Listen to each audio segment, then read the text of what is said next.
So much to talk about, such little time.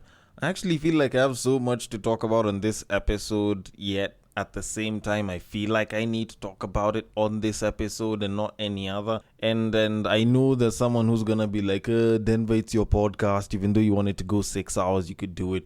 But I have certain timelines that I like to stick to. What can I say? Anyways, what's this podcast about? Oh shit, actually, it's about unfaithful married men to be more precise. And at some point, I will be speaking at least for men or for my country in some way or the other. And, I guess that probably gives a pretty good idea about it. And I'm hoping the title will be enough that, you'll want to listen to it all the way till the end. But anyways, I might as well kick things off by talking about the first thing on my list, which is a recent research which revealed that Kenyan men are the most handsome men in Africa.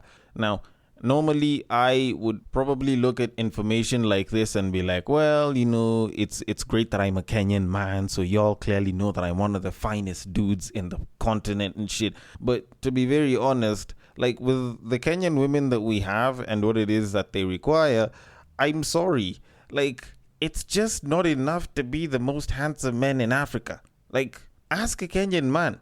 It's not. The royal penis is clean, Your Highness.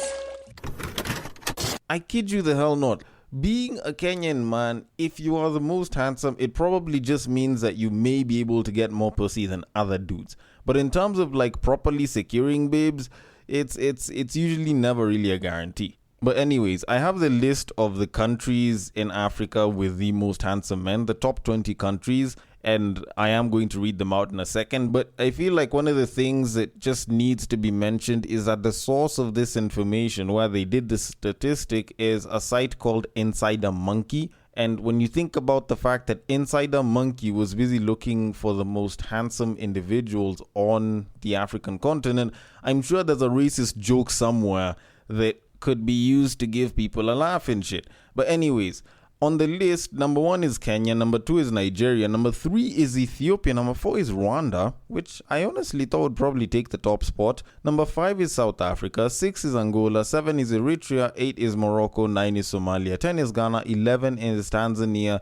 12 is Uganda, 13 is Algeria, 14 is Egypt, DRC Congo is 15, Malawi is 16, Namibia is 17, Senegal is 18, Zimbabwe is 19, and Cameroon is 20. Now, I actually did go to the site and actually look at the criteria that they used. They were actually comparing information from, I think it was around 8 different sites online. And honestly, like, I'm not saying that I don't trust it. It's just the last time I read a similar study to this, they were talking about the biggest butts and Sweden was number 3. Like, I'm not saying that Swedish women can't have an ass. It's just there's so many other countries that have much bigger asses that they make Sweden's asses look like they're flat. But anyways, all that said and done, like I said initially, this information is great to know about because it'll boost the confidence of a lot of Kenyan guys. But in reality, it's not usually that useful for us as guys, at least in this country. Because unfortunately, a lot of the women believe that, you looking good is a good thing, but if you don't have money, you're still not as good looking. Because apparently, as the women say, pesa ni mafuta. And they always like using the example of Diamond Platnumz, the artist from Tanzania, who, when he was in the come up, the dude was looking hella ugly and super dusty. And now that the guy is like a millionaire and shit, he looks really, really fire. And babes really want to throw themselves at him. And honestly, if anything, that clearly shows that, us being handsome is great. But if we're not backing that up with having some sort of a stable income that, women can enjoy, then clearly we are coming up short. So I'm going to leave it at that because I feel like there's more important things to look at on this episode besides us being sexy individuals. So I am going to leave it at that and start this podcast in a much better way by saying, welcome to the Breakdown Podcast, where I talk about love, sex, and relationships from a guy's perspective, as well as a bunch of other guy shit. The man on the mic is a man who still believes that he's one of the sexiest men in Africa, because he's from Kenya. He is a man who still believes that astrology should have been the study of ass. It is none other than your tall, dark, and mildly handsome man, Sir Denver B. And I know there's a babe that's gonna be like, oh, it's not like every Kenyan woman is a gold digger or is simply interested in money. We want other things. Well, yes, that's probably true, but the vast majority of y'all are still saying that pesa ni mafuta. Money is lotion. And apparently, the moment you get money, you just look better. So instead of focusing on how good looking you are as is, focus on getting money. And regardless of how ugly you are, you will be able to attract women. That is exactly what women tell us. Like, I kid you the hell not. That's shit that us guys are told online and offline. But all in all, thank you so much for listening to this podcast. Whether you're male or female, whether you believe in that shit or not, I am glad you are listening. I hope you listen all the way till the end, because at least we won't be talking about being handsome and money, because there is way more to look at in terms of relationships than that. And as usual, if you do want to give your feedback, if you do want to suggest a topic that we should discuss, or if you want to push a tweet for me to discuss on a later episode, then the place to send it to on IG, it is at @thebreaktime_podcast. On Facebook, it is at the Breaktime Podcast, and on X, it is at Bagaka the D. And I will be more than happy to take it from there and handle it accordingly. Now, I have a Reddit post that needs to be dissected. Like, there's so much to break down in there, because it's not just one thing, it's like 3 or 4 things that I need to break down there. But before I can get into any of that, I wanted to discuss something that I saw online last week, which was a very interesting online debate that was taking place on different social platforms, where people were being asked if they would rather be stuck in a forest with either a man if they're a woman, or a woman if they're a man, or a bear. And people were giving different answers. Now, guys had their own answers, of which for the most part it was just them not wanting someone who's going to be a bother. So most times guys were going for bears. And granted, I could understand the guys bit, because there's a certain percentage of guys who actually think that they can take on a bear and win. And that one is okay, it's all fine and dandy. But the thing that intrigued me was actually the women, when they were busy responding to the question where they were being asked if they would much rather be stuck in a forest with a man or a bear. And just about all of them that I was looking at in the comments were all choosing a bear, and the reasons that they were giving were very, very wild. So a couple of examples were a bear, because if I got attacked by a bear, people would believe me. Someone else said the bear would just unalive me, not pass me around to 20 of their friends first. Then the next one says, bears understand boundaries and won't attack without reason.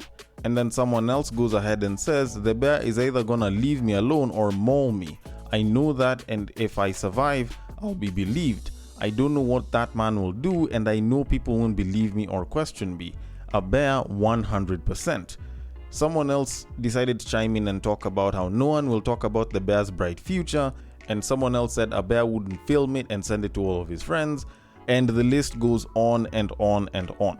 Women were all coming out and they were busy talking about all of these really, really dark and possibly disgusting things that guys could do to them if they were stuck in a forest. And to be very honest, like when I looked at all of these, it actually did kind of point out a couple of things for me. One, there was the fear of the unknown versus the fear of the known, which a lot of the women seem to go for the fear of the known, because they knew that the bear will probably either harm them by killing them, or they could probably fend it off, versus a man where they don't know what it is that he does, or what he's motivated by, or what he could do, and it could just be worse than just trying to kill them and shit. Then secondly, the sensationalism that comes with a lot of the whole sexual abuse stories and the whole predator stories and shit has become so much that it's actually ingrained itself to a lot of women who spend time online. And third, but not least, it's the fact that as human beings, I don't think we've had such little faith in each other than ever before. Although I could be wrong about that, but all in all, like, let's look at the first one, all right? The whole fear of the known versus fear of the unknown, all right? So if you kind of look at the whole issue with, fear of knowing what it is that the bear could do to you versus fear of knowing what a man could do to you, you can very easily see that women would much rather choose the whole death thing than whatever it is that a guy could do. And yes, it is a fear of the known, because it's like, okay, if it wants to attack me, I could probably fend it off. And if it doesn't feel attacked, then it probably won't come for me. And it won't suddenly look at me as, some piece of meat that it could possibly, abuse on a sexual level. But, if it does feel intimidated or it feels like it needs to protect itself, then it'll just kill me and it'll be pretty quick. All right. Even though it probably won't, but, at least that it's just going to be death or life. It's usually those two things. But with a guy, there's things like you don't know if the guy will want to sleep with you, don't know if the guy will want to mistreat you, of which it's actually not entirely as true. But anyways, that aside. Secondly, sensationalism of sexual abuse stories and guys being predators. Like women, and I don't know, you could say that I could be wrong. Maybe I don't understand the whole sexual harassment thing that affects women. But to be very honest, minus the one or two random uncomfortable encounters that affect women, I don't think women are as harassed today. But unfortunately, because a lot of women will come up and talk about the same thing that is happening to them, and a lot of women almost get sensationalized into believing that, they are always being attacked by men, abused by men, harassed by men. It's like it's given a lot of women this idea and this level of anxiety that if you're stuck in a forest with a man, the very first thing he'll think of doing is raping you, and no one will believe you once you manage to get out. Of which, to be very honest, most guys are actually quite harmless. Not in that they can't do anything to you, but they mostly just won't. But the unfortunate reality is, with a lot of the stories that go out online, with a lot of the abuse and the harassment cases that are reported by women, you find that a lot of women actually believe that a lot of men are some version of a sex predator or a weirdo or a creep, which isn't actually the case. You might actually find that out of 10,000 women that may make complaints about, guys doing this sort of shit to them, you might actually find that the general number of people that are actually committing these acts in terms of guys is probably 500 out of 10,000. That's literally 0.5% of an entire populace of 10,000 guys. And yes, maybe I might be wrong, but the percentage is actually not as high as most of y'all might think. And it's such a sad thing seeing women all talking about guys as if we're all sexual predators. If it makes you feel any better, there was a Pew Research study that was done last year that showed that 63% of guys are checking out of the dating market because they don't want to approach women for fear of being seen as a creep or a weirdo. Yes, I know this happened in the States, but this happens even here in Kenya. There's a lot of guys that are afraid of approaching women. There's so many guys that are just genuinely cool people, or probably don't even know how to speak to women, or probably are just afraid of being seen as a weirdo, and they don't even approach women, and they're just genuinely nice guys. But you guys are all making it seem as though all of these guys are just abusers and predators, and there's a very high chance that if you're stuck in the woods, you'd probably have one. And yet the reality is that for the most part, the biggest thing that you'd have to worry about is if the both of you would be able to find ways to survive, because most guys nowadays don't really know how to survive in a forest alone. And oddly enough, they'd probably be much faster in terms of trying to protect you from a bear as opposed to trying to sleep with you if y'all are stuck in the forest. Although, then again, this actually doesn't speak to the fact that men are seen as this bad thing. This is literally just a weighing of options at the end of the day. And to be quite honest, if you switched out the bear option for a snake, I think most women would actually go for the guy. Because, snakes are a little bit harder to figure out. Although, then again, that's just me, and I am sort of just trying to wrap this one up because I do have a main topic that I need to get into. So I'm just going to leave it at that and move it on to our main topic of this episode. Now, about 2 weeks or so ago, I was on Reddit and I stumbled onto a very, very interesting post. It was actually a post that was written up by a woman who was busy talking about unfaithful married men and how it seems so hard to find a single faithful married man. Now, I am going to read the post for you because I do intend on breaking it down because there was quite a bit that actually needs to be said from this post. So the post was titled, "Is there a single faithful married man in Nairobi?" And the lady says, and I quote, "The dating scene in Nairobi, where I live, has been dirtied up by wababas. Married wababas specifically. I'm not saying women are innocent, but it seems like many married men are all out here with 2 or 3 girlfriends while wives are bleating, my man, posting happy family unit pictures on their Facebooks. What's going on inside marriages that forces men to get married, then spend the rest of your life looking for other strangers? Do they really love their wives? What is marriage really like? Have y'all noticed more and more women don't want to be married? I'm one of them. I'm 28 years old, single and not searching. Not interested in marriage, but may one day have kids. End quote. Alright, so now looking at this, there's actually so much that I can break down on this. I could get into the whole kids bit. I could get into why men get married or why married men might cheat. But you know what? I think I'll try and isolate the 4 major bits that were mentioned on this entire post, then I can get into it. So the first one was the dating scene having a problem of married men, aka wababas. Then the other bit of a lot of married men being unfaithful. Then what pushes married men to cheat, and why more women don't want to get married today more than ever. And I'll see how I can break those 4 down, because I feel like those ones stood out the most, at least for me. Maybe for you it might be something different. Now, the whole dating scene having a problem of married men, I feel like it's been a growing thing over the past couple of years. And is it a problem? You could say so. Is it something that just popped up out of the blues? No, it's something that's actually been growing year on year.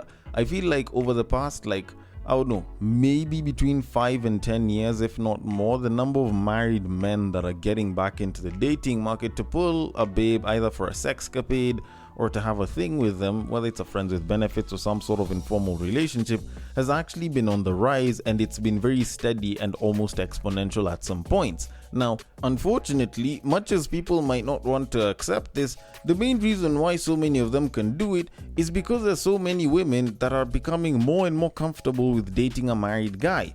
It's actually become such a common thing for people that a lot of women are almost, can I say, comfortable with it?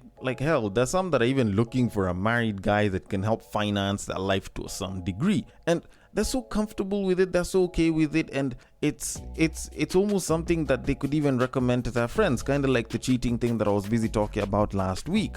And you see that happen a lot. So to think that they'd stop after they've gotten married, yet the dating market opens up for them way more than probably ever before in their lives, is a little bit dumb, to say the least.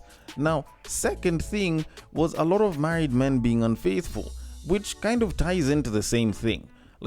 The dating market has opened up for them. Yes, pre-selection bias has been a thing since the years, and it's been a part of female biology, or should I say female psychology, since time immemorial. It's an ancestral preconditioning, and it exists. So them being hitched to someone and that showing stability, which more women want, has always been a thing since back in the day.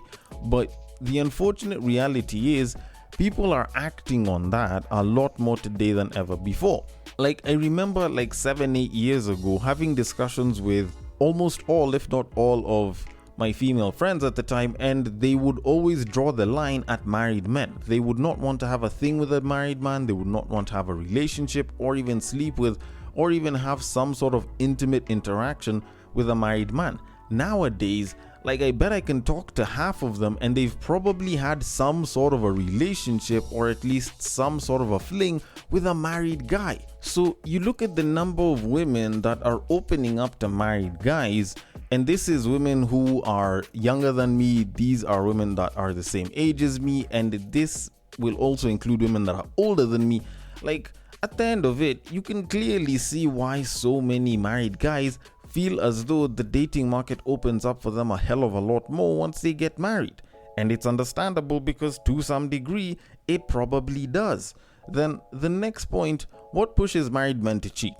This one, at least I feel on my end, is a little bit easier. Of course, at the end of the day, there's so many things that can make a man cheat, just the same way there's so many things that can make a woman cheat. But I usually try to classify the things that can make a man cheat into 2 main factors. So there's externally related factors and internally related factors, which now externally related factors are just simply the stuff outside of the relationship, that's outside of your control, that will drive a man to cheat. So dude can be walking down the street and he sees a fine babe, and because it's been raining and the ground is a little bit slippery, and shorty smile at him, dude lost his concentration and he ends up slipping, and then all of a sudden he lands into her vagina.